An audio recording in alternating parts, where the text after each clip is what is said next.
Hello दोस्तों, स्वागत है आपको अपने चैनल ईडीयू 360% में। चलिए आज हम स्टार्ट करते हैं कि ट्रांसफार्मर का पैरेलल ऑपरेशन क्या होता है और ये क्यों इम्पोर्टेंट होता है, और पैरेलल ऑपरेशन करते हैं तो हमें क्या क्या शर्तें हमारे पास होनी चाहिए।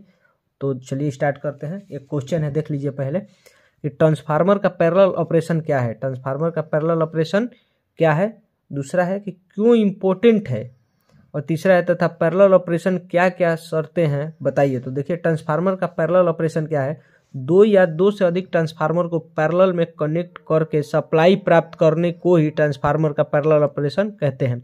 दो या दो से अधिक ट्रांसफार्मर को हम पैरेलल में कनेक्ट कर देते हैं और करके जब उससे सप्लाई लेते हैं तो उसको क्या कहते हैं, पैरेलल ऑपरेशन कहते हैं। पैरेलल ऑपरेशन करने की आवश्यकता, देखिए पैरेलल ऑपरेशन हम करते क्यों हैं।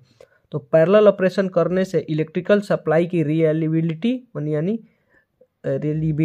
विश्वसनीयता बढ़ जाती है। क्या हो जाती है, विश्वसनीयता बढ़ जाती है। और दूसरा, पैरेलल ऑपरेशन कर देने से पैरेलल में जुड़ी यदि एक ट्रांसफार्मर पर ओवरहॉलिंग भी चल रहा हो तो साथ में लगे अन्य ट्रांसफार्मर के द्वारा इलेक्ट्रिकल सिस्टम की सप्लाई लगातार चलती रहेगी और सप्लाई को बंद नहीं करना पड़ेगा। मान लीजिए कि एक मॉल है, बहुत बड़ा मॉल है और उसमें एक ही ट्रांसफार्मर है, और कभी वो ट्रांसफार्मर खराब हो गया तो पूरी मॉल की लाइट क्या हो जाएगी, कट जाएगी।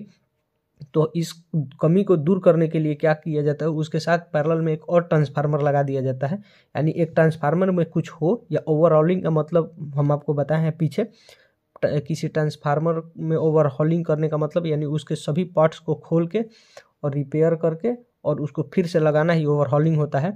तो ओवरहॉलिंग करना होता है तो एक ट्रांसफार्मर से क्या होती है, हमारी सप्लाई चलती रहती है। तो ये भी फायदा है।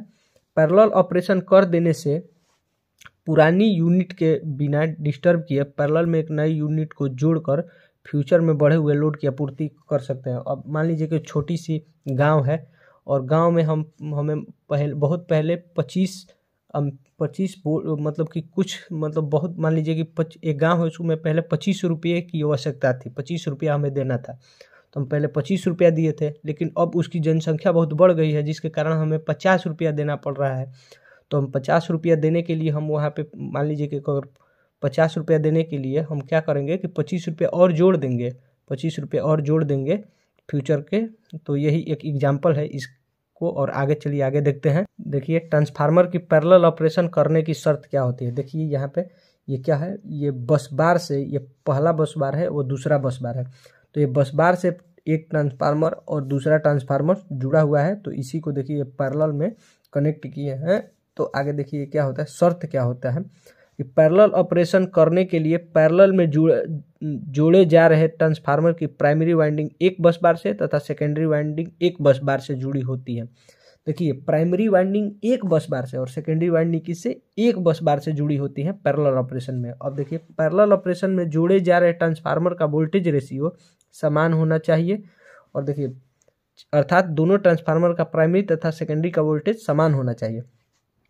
अगर हम पैरेलल में जोड़ रहे हैं तो वोल्टेज रेशियो क्या होना चाहिए, दोनों का समान होना चाहिए, यानी सेकेंडरी का वोल्टेज और प्राइमरी का वोल्टेज रेशियो समान होना चाहिए। सिंगल फेज ट्रांसफार्मर के पैरेलल ऑपरेशन के लिए सबसे इम्पोर्टेंट बात यह है कि उसकी पोलैरिटी सेम होनी चाहिए। सिंगल फेज के ट्रांसफार्मर अगर है, सिंगल फेज का ट्रांसफार्मर है तो उसको हम पैरेलल ऑपरेशन कब करेंगे, जब उसकी पोलैरिटी सेम होगी तब करेंगे। अगर 3 फेज है तो क्या होगा, चलिए देखते हैं। जबकि 3 फेज ट्रांसफार्मर के पैरेलल ऑपरेशन के लिए सबसे महत्वपूर्ण बात यह है कि उसका फेज सीक्वेंस समान होना चाहिए। 3 फेज के लिए क्या है सबसे इंपॉर्टेंट बात, कि उसकी फेज सीक्वेंस समान होनी चाहिए। देखिए पैरेलल में जोड़े जा रहे ट्रांसफार्मर के इंडक्टिव रिएक्टेंस XL तथा रेजिस्टेंस का रेशियो समान होना चाहिए, जिससे दोनों ट्रांसफार्मर समान पावर फैक्टर पर कार्य करते हैं। देखिए XL1/R1 और XL2/R2 ये दोनों समान होना चाहिए।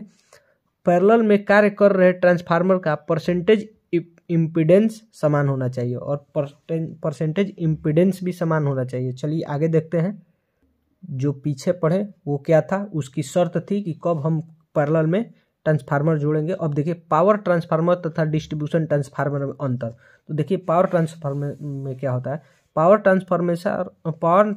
पावर ट्रांसफार्मर हमेशा फुल लोड की कंडीशन में ऑपरेट होते हैं। पावर ट्रांसफार्मर कब ऑपरेट होते हैं? फुल लोड की कंडीशन में, अन्यथा बंद करके रख दिए जाते हैं।